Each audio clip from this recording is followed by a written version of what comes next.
Azərbaycan tarixinə nəzər salsaq, Azərbaycan ədəbiyyatının tarixinə nəzər salsaq, görərik ki, Azərbaycanın bütün dahiləri istisnasız olaraq Kərbəla mövzusuna müraciət eləməyi özlərinə bir şərəf hesab ediblər.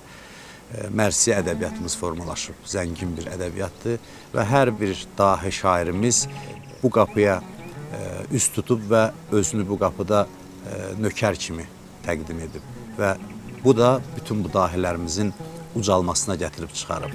Misal olaraq maarifçilərimizdən biri Abbas Qulağa Bakıxanov.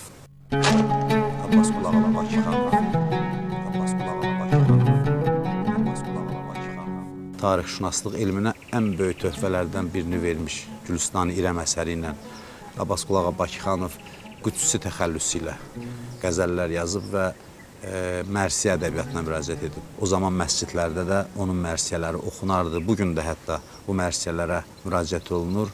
Qüdsi təxəllüsü ilə Mərsi ədəbiyyatına da öz töhfəsini vermiş dahi şəxsiyyətlərimizdən biridir.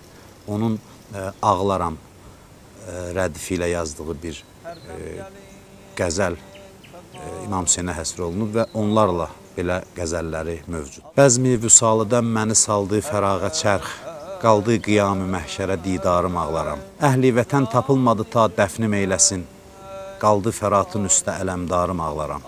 Bu onun ürək yanğısı ilə yazdığı misralardır. İmam Hüseyn əleyhissalamın dilindən qələmə aldığı əsərdir.